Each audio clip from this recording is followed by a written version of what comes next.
Di dalam session ini, kita akan membicarakan confidence interval untuk kasus di mana standar deviasi dari populasi atau sigma diketahui. Notasi yang akan digunakan adalah sebagai berikut. Mu adalah mean dari populasi. Sigma adalah standar deviasi dari populasi. X bar adalah mean dari sampel. S adalah standar deviasi dari sampel. Alpha adalah level of signifikansi. Z alpha per 2 dijelaskan melalui gambar ini. Z alpha per 2 adalah suatu nilai Z di mana daerah di atas nilai Z ini di bawah kurva normal memiliki luas alpha per 2. Dan terakhir, CI adalah singkatan dari confidence interval. Nilai Z alpha per 2 diperoleh dari tabel distribusi normal. Di dalam slide ini akan didiskusikan bagaimana membaca tabel distribusi normal.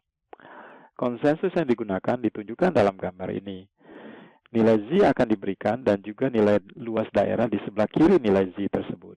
Sebagai contoh, untuk Z 0,56, luas daerah di sebelah kiri nilai Z tersebut adalah 0,7123.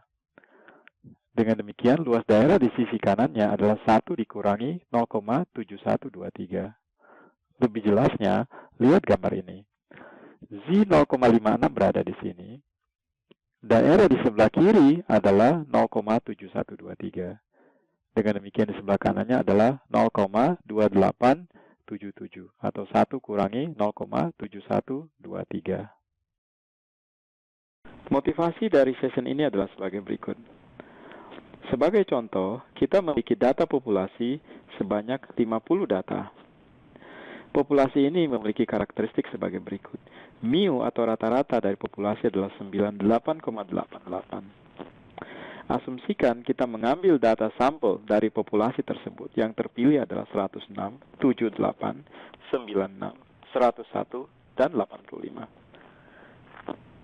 Dengan demikian, rata-rata dari sampel X bar adalah 106, tambah 78, tambah 96, tambah 101, tambah 85, dibagi 5, di mana 5 adalah jumlah sampel, sama dengan 93,20.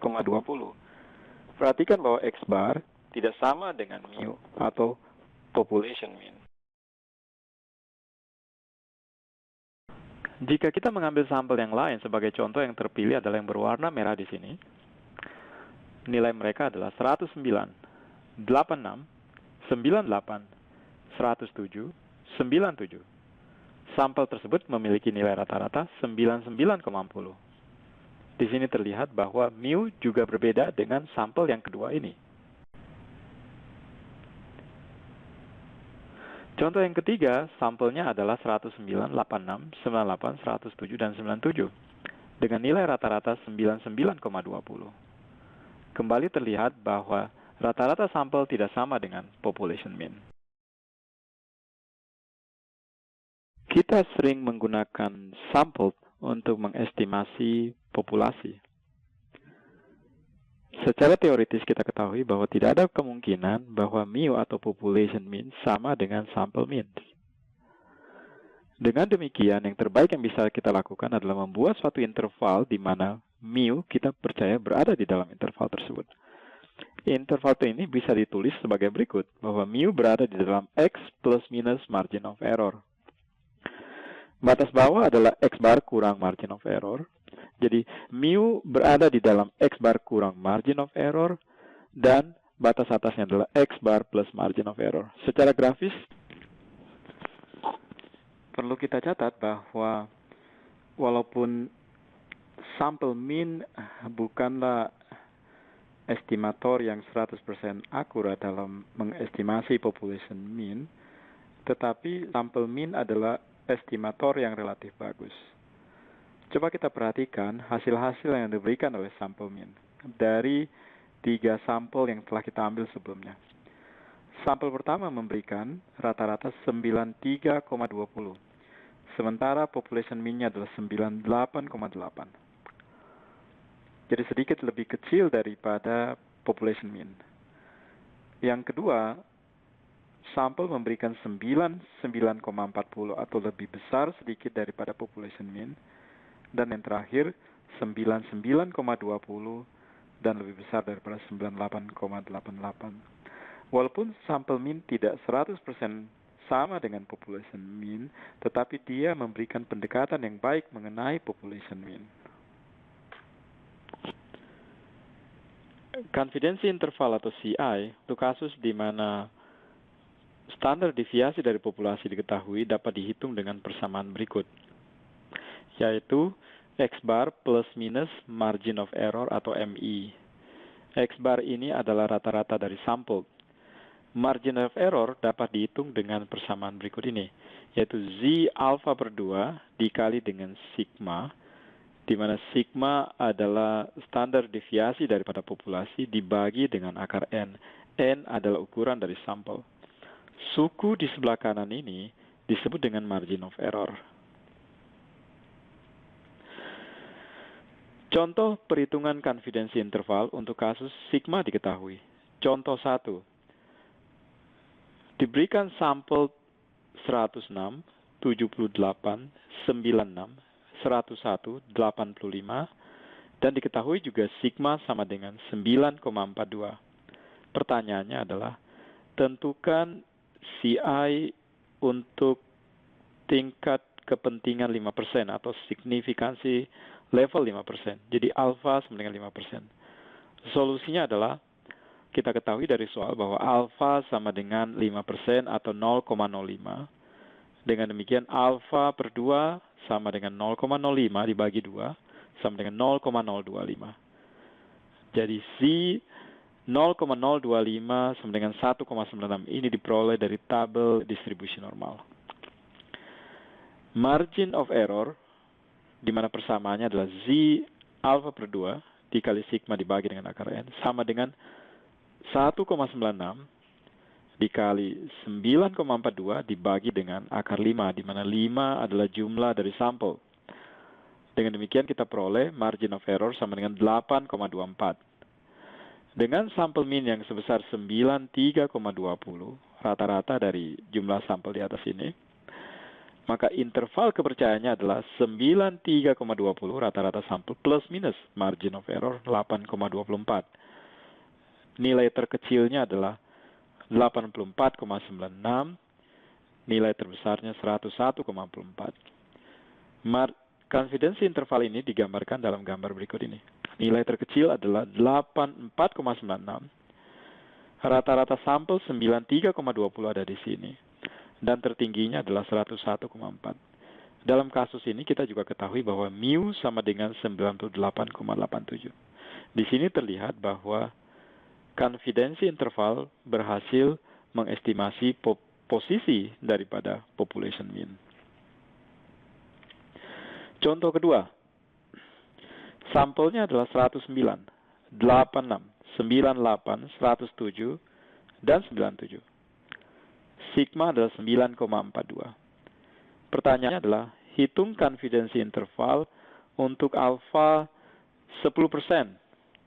Solusinya, alfa 10% adalah 0,10.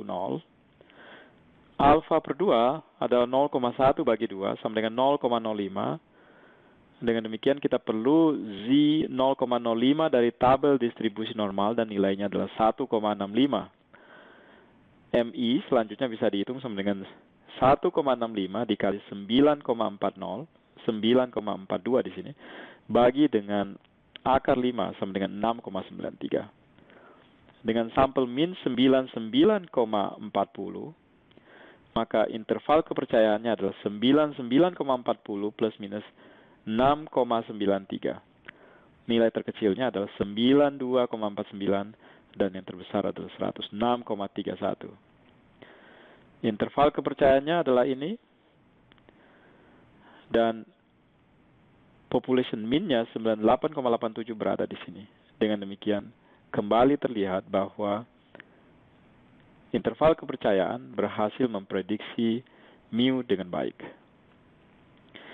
Contoh yang ketiga, Di sini kita juga temui bahwa mu bisa diprediksi dengan cukup baik. Contoh keempat, sampel kita peroleh adalah 75, 78, 79, 86, dan 85. Diminta untuk membuat confidence interval dengan alfa 10%. Kita ketahui bahwa untuk alfa 10%, maka Z alfa per 2-nya adalah 1,65. MI-nya sama dengan 1,65 dikali, ini 9,42 di sini, sama dengan 6,92. Dengan sampel min 80,60, ini adalah jumlah dari semua ini dibagi dengan 5, 80,60. Kita peroleh intervalnya adalah yang terkecil 73,69, yang terbesar 87,53. Dengan demikian interval yang dihitung ada di sini, sementara mu-nya ada di sini 98,87. Contoh keempat ini memperlihatkan bahwa confidence interval tidak berhasil memprediksi posisi population mean. Contoh yang kelima, diberikan sampel seperti ini dengan CI atau signifikansi level 98%.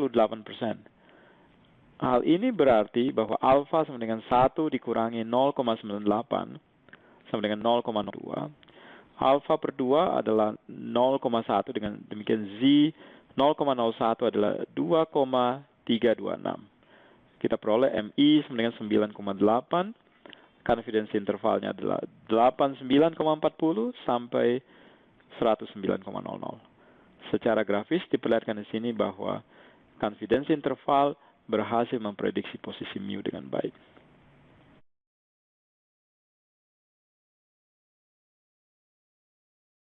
Dalam slide yang terakhir ini, kita akan membandingkan confidence interval, beberapa confidence interval.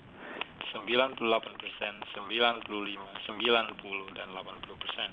Untuk 98%, margin of error-nya adalah 9,8. 95%, 8,26. 90%, 6,93. 80%, 5,40. Dengan demikian, makin besar probability yang kita harapkan, maka margin of error juga semakin besar.